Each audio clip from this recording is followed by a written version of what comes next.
Gente querida, alegria do encontro, sou Nina Veiga e estou aqui no canal Paz e Bem, a produzir conhecimento a partir da antroposofia da imanência, num ativismo delicado por uma estética da vida viva. E hoje a gente está chegando no nosso último episódio dessa segunda temporada. O título da nossa série aqui no canal Paz e Bem é justamente Antroposofia da Imanência, ativismo delicado por uma estética da vida viva. E o tema da segunda temporada é artistar o cotidiano, um ponto de força e cuidado. Nesse último episódio, é uma série de 6. Se você não acompanhou desde o início, faz como muita gente anda me falando, que está maratonando a série. Então, entra na playlist, a descrição, o caminho para chegar está aqui na descrição e assiste a série toda. O assunto desse episódio é o querer e as práticas para um simples viver. É um tema complexo, não parece? Ele é amplo. Nós vamos fazer um pequeno recorte ligado às artes da casa, do cotidiano. Muito bem. Nós já sabemos a categoria do nosso estudo.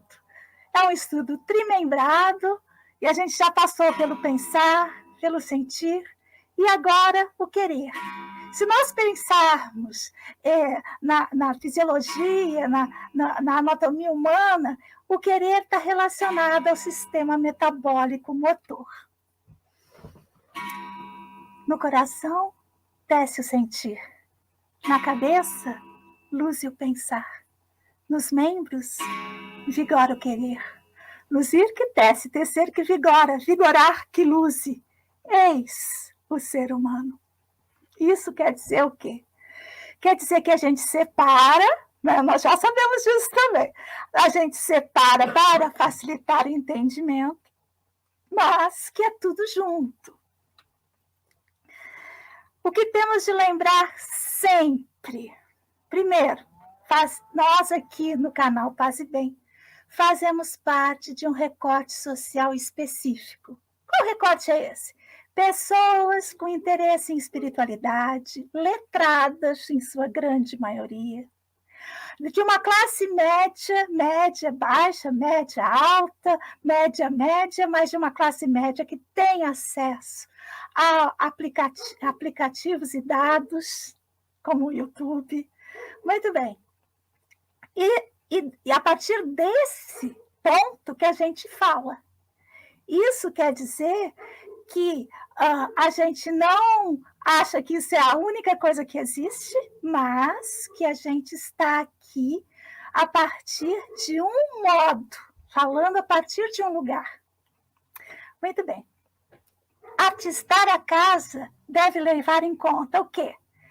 Primeiro, que nem todo mundo tem casa. Nem todo mundo está seguro dentro de casa. Nem todas as casas são iguais. E mais, que o conceito de casa deve considerar as lutas por equidade de gênero nas tarefas domésticas, a redução da jornada de trabalho, o combate à gentrificação e todas as outras lutas sociais que estão relacionadas a um estado de bem-estar social. Um outro nome para esse episódio eu chamei de quê? De faxina. Por que eu chamei de faxina, gente? Eu chamei de faxina porque, de um certo modo, a faxina ela é um signo desse querer em ação. Porque é na ação cotidiana mais simples e desafiante. A faxina é um desafio, estou com a casa toda bagunçada, esperando uma faxina. É nesse lugar, nessa força que a faxina exige e dá para nós, que podemos encontrar um ponto de força e cuidado no âmbito do querer, ao artistar o cotidiano. Quando a gente faxina, né? A gente coloca tudo organizado, e nessa organização a gente se fortalece. E quase sempre, quando a gente faxina, a gente tira um móvel do lugar, a gente reorganiza um cantinho que estava meio bagunçado, inexpressivo, e dá uma expressividade a ele. Isso tudo são forças do artistar junto ao querer em ação. Mas a gente podia também chamar esse episódio com outro nome ainda, que é fazer. Por que eu digo isso? Porque o fazer, esse fazer processual, né, como fazer uma arte da casa, como uma comida, tem um sentido, tem um modo, tem uma necessidade, fazer uma almofada, fazer um tapete, fazer uma peça de roupa, cuidar de um jardim, cuidar de uma horta, todos esses fazeres da casa, né? Quando você faz um jardim, você está artistando, mesmo que o seu jardim seja no prédio, com vários vasinhos. Então, esse lugar do fazer doméstico, dessas artes da casa, são também um ponto de força e cuidado. Por quê? Porque são uma abertura junto ao querer, ao trabalho, do artistar do cotidiano. Então, eu sempre nos meus cursos eu falo isso. Gente, a gente precisa de menos salas de estar e mais salas de fazer. Porque a sala de estar, ela é o signo de um modo de existir que não favorece a vida. Se você tem uma sala de estar, você se posiciona passivamente.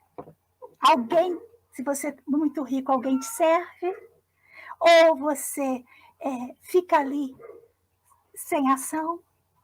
E a sala de fazer é aquela sala de construir coisas, sejam elas na marcenaria, no bordado, no que for, na costura. São salas de movimento, por onde a vida acontece.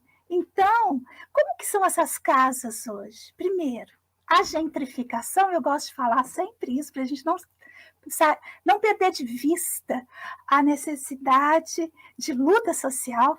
A gentrificação cada vez nos confina a espaços menores, com menos qualidade de vida. Opa!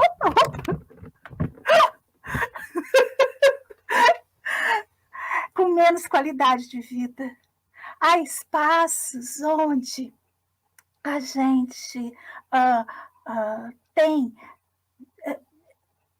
dificuldade de armazenar quinquilharias, as quinquilharias que a gente gosta, né? Eu que estou aqui nas artes manuais, penso sempre, as quinquilharias do tipo linhas, agulhas, quem é da marcenaria, ferramentas, argila, tanta coisa que é do fazer, e que as casas do contemporâneo cada vez têm menos espaço para isso. Então, aquelas casas, aquelas salas onde a gente pode transformar a sala de casa numa oficina, faz bem para a alma, faz bem para a saúde e mobiliza. As minhas alunas sempre costumam falar, mobiliza a família toda. Se ela está costurando, fazendo coisas na sala, daqui a pouco tem uma criança. Esses dias eu recebi tão linda um vídeo de uma criança pequena imitando a mãe a fazer um bordado. Ou seja, o ambiente da casa fica afetuoso com a produção desses fazeres, sejam eles do âmbito que for. Todo mundo tem a experiência, por exemplo, da cozinha. Quando a cozinha é um lugar de produção de afeto, de produção de comunidade. E hoje em dia, a cozinha ainda tem sido, digamos assim, o último reduto desse fazer que traz saúde. Uma relação direta entre esse querer e a liberdade. Esse é um assunto muito importante, muito complexo. Eu vou tentar aqui esboçar. Nós vamos falar disso ainda muito aqui no canal, mas eu queria trazer o começo dessa discussão.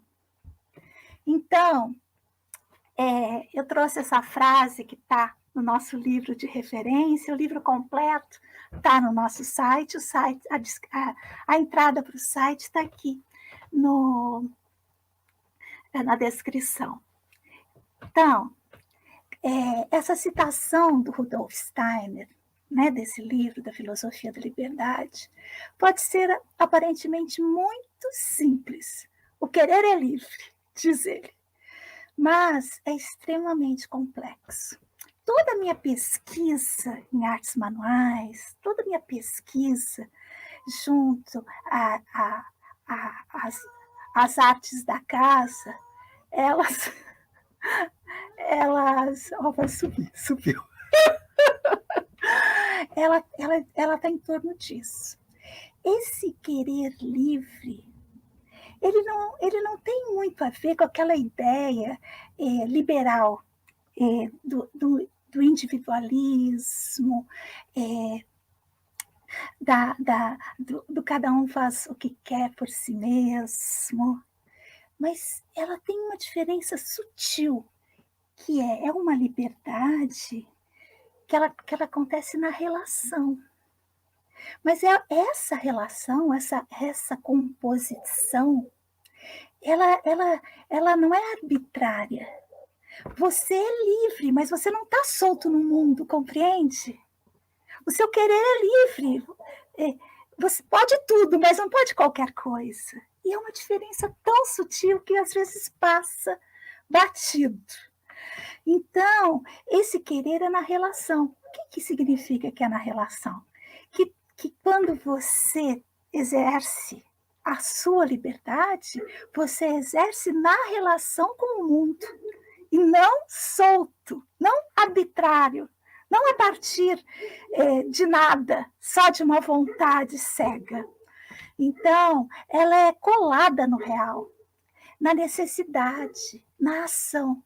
Isso é muito difícil de entender, mas é assim, um ponto-chave para a gente começar a pensar numa liberdade que não seja a guerra de todos contra todos, de uma liberdade que permita a construção de comunidade.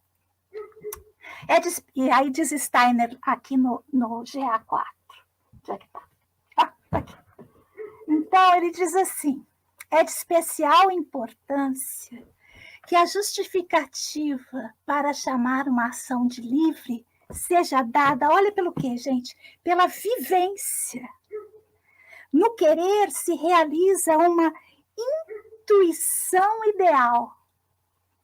É difícil, mas eu quero trazer esse excerto para vocês, para a gente ver a dimensão imensa desse assunto que está ali, na faxina doméstica. A dimensão, quando você vai fazer uma faxina, primeiro, você entra em relação com tudo que tem ali naquela casa. E essa faxina, ela não acontece de forma arbitrária. Você tem que entrar em relação com cada ambiente, com cada móvel, com cada objeto que ali está. Então, você sim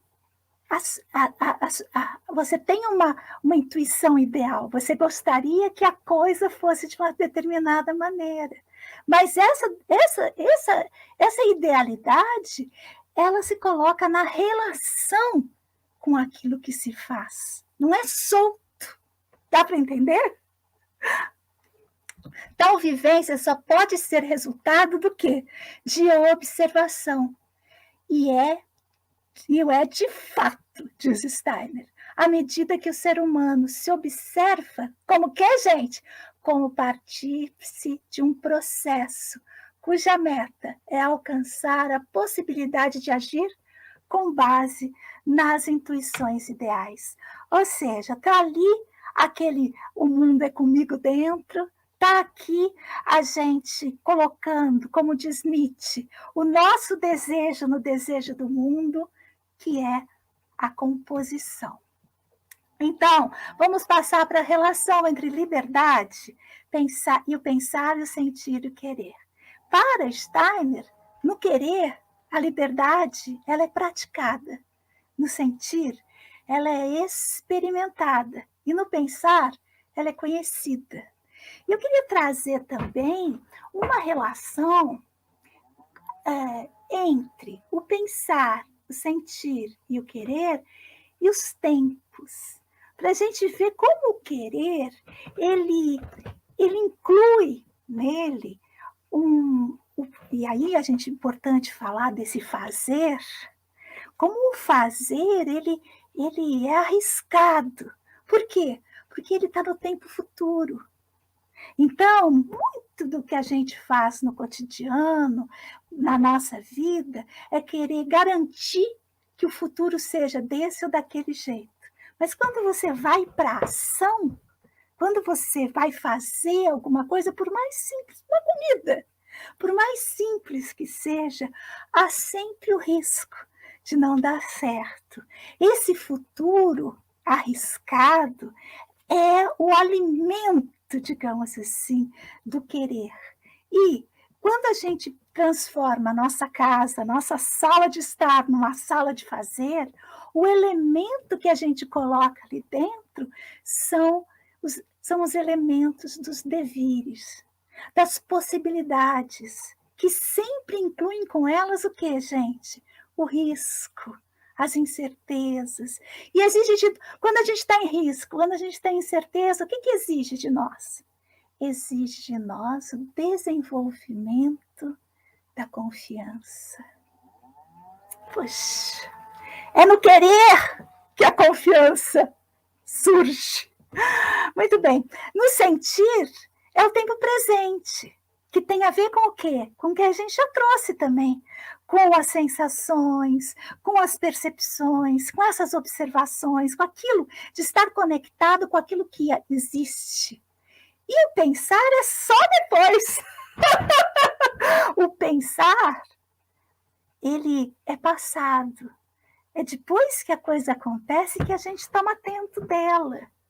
Por isso também a necessidade da gente olhar para essas coisas todas, para esses tempos múltiplos, e tentar fazer esse pensar vivo. Lembra dele, das nossas aulas que já passaram? Esse pensar vivo, porque esse pensar vivo, ele se abre para as percepções do sentir que estão no momento presente e se abre aos devires desse querer que está ligado ao futuro.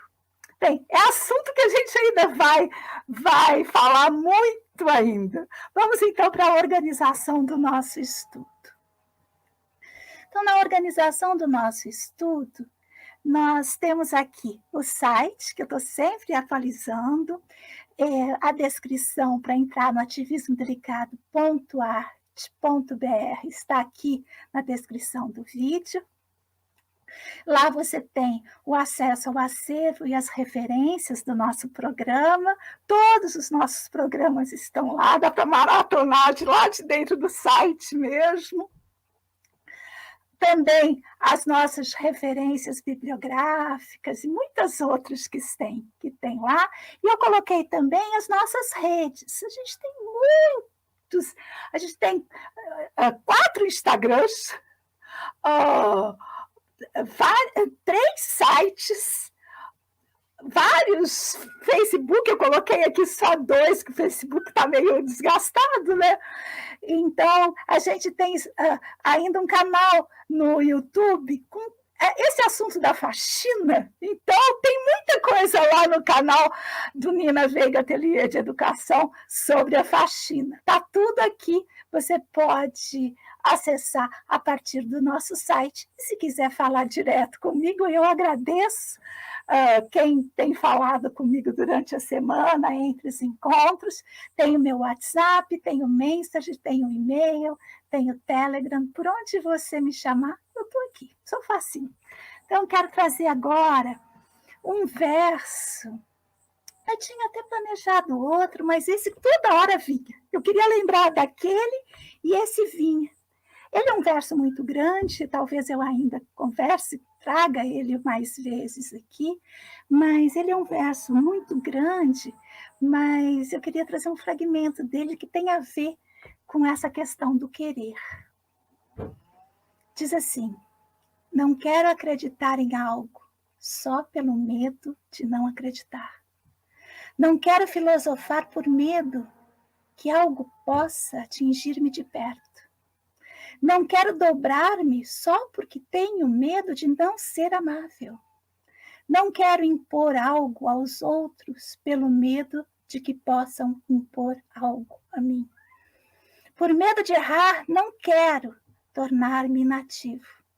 Não quero fugir de volta para o velho, o inaceitável, por medo de não me sentir seguro de novo. Não quero fazer-me de importante, porque tenho medo de que senão poderia ser ignorado. Por convicção e amor, quero fazer o que faço e deixar de fazer o que deixo de fazer. É lindo, né? Convicção e amor. Bem, vamos falar da nossa nova temporada? Essa nova temporada, gente, eu acho assim, pensei assim, o desenho completo do programa até agora. Uma introdução a partir do título, que nos situa. Então, uma pequena... A primeira temporada foi assim. Depois, uma segunda temporada, colocando a gente dentro da coisa, como uma prática para a produção de saúde, cuidado, força. E agora essa, olhando pela janela. Então, eu pensei de apresentar a antroposofia por fora. Ou seja, apresentar essa ação antroposófica na composição Simundo. Apresentar o mundo. Então, eu preparei... vai ter esse bordado meu ali no fundo. E eu preparei 6 episódios. Tenho gostado de fazer de 6 em 6. O primeiro, falar sobre pedagogia Waldorf, que talvez seja a mais popular de todas as instâncias da antroposofia. Depois, medicina e terapias, que vai de psicologia, medicina antroposófica, a odontologia, nossa, muita coisa. Terapias externas. Depois, uma área muito, muito interessante também, que é o desenvolvimento social e economia. Aí, euritmia e cultura, eu pensei de ir para a arte da fala, euritmia, teatro, tudo isso tem. Aí, no episódio 5, arte e arquitetura antroposófica, e no episódio 6, formações. Porque se você quer fazer uma formação na sua área, se você, por exemplo, é dentista, e se interessou pelos preceitos que ali estão, da ampliação da odontologia antroposófica, você tem uma formação. Todas essas áreas têm uma formação em um curso de formação. Muito bem, nossas referências estão aqui. Hoje usamos Filosofia da Liberdade muito, e eu queria agradecer demais vocês, convidando, então, para semana que vem a gente começar uma nova temporada. Sigamos juntos, pois assim somos mais fortes.